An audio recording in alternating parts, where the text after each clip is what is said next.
Hey beautiful people of the internet, my name is Ryan. Happy Sunday. I am sick. So if my voice sounds either husky to you or sick, it's because I either went through puberty or am sick. So there is a significant portion in my favorite book, and the book that has felt like the most important reading experience I've had, which is Infinite Jest. There's a significant portion in that book where the characters revolve around this idea of cliched statements. It's really one of the central questions or the central thrusts of that book. And the big debate, the thing that David Foster Wallace is making his characters kind of bounce around between themselves, is kind of this question: am I too cool for cliched statements to actually ring true in my life? They are the statements that you see either like embroidered on pillows or like on those big colorful posters that you put in your room as a kid. Definitely sick. So, you guys haven't heard from me in quite a while, like maybe almost 4 weeks by the time this video goes up. During that time I left California, where I am right now, and I went home to Indiana. Part of that time was spent on vacation with my family, and the rest of the time was spent with my family and friends in Indiana. I wanted to make this video because of an important feeling I've had over the last 3 or 4 weeks, which is that my relationship to Indiana and my relationship to those cliched statements has changed. When I went home, I had like 2 goals in mind: spend a crap ton of time with my family catching up, and see all of the things about Indiana that I missed. And honestly, I guess a third thing, which is that I was in the wedding of a friend, and I wanted to celebrate their very beautiful marriage. And all 3 of those things got accomplished in spades. I had maybe the most honest time with my family that I've ever had. It was beautiful. It was so needed.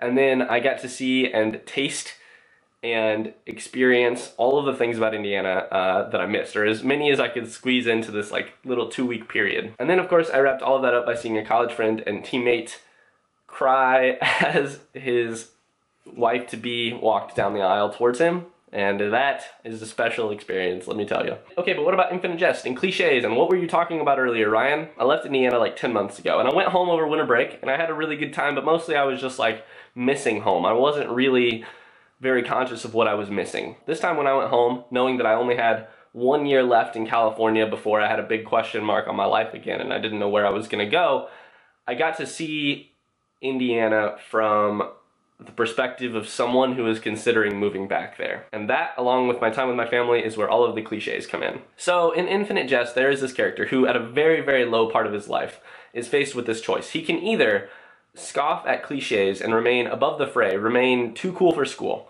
or he can look at these cliches which have nothing interesting, nothing new, nothing cool about them. He can look at them and say, there must be something here and I'm going to believe in them. This parallels so well how I have felt over the last 6 months, and I'm just now getting to start to talk about it. In the book, the cliches that character is dealing with are things like one day at a time. But for me, the cliches were things like, you don't know what you have until it's gone, or sometimes it takes leaving to realize what you had in the first place. Cliches like mama knows best.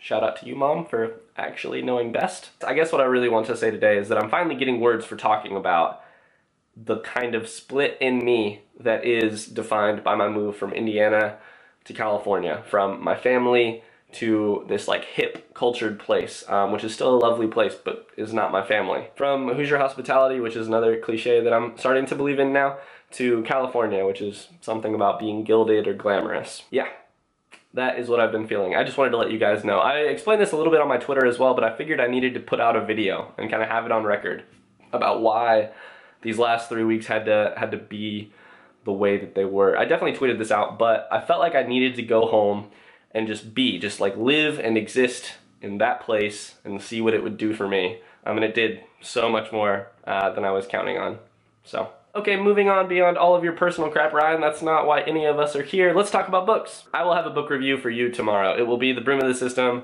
by David Foster Wallace. Down below this video and in every video until the end of the summer, I have my summer reading schedule, which, yes, I am just a tiny bit behind on, but I am working very hard to catch up, and I've built myself a schedule so that I can catch back up and be on that. So you can still follow that schedule, and I will be back on it soon.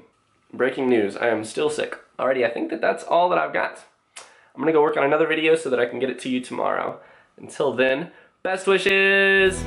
Hey beautiful people of the internet, my name is Ryan, and I have a big announcement.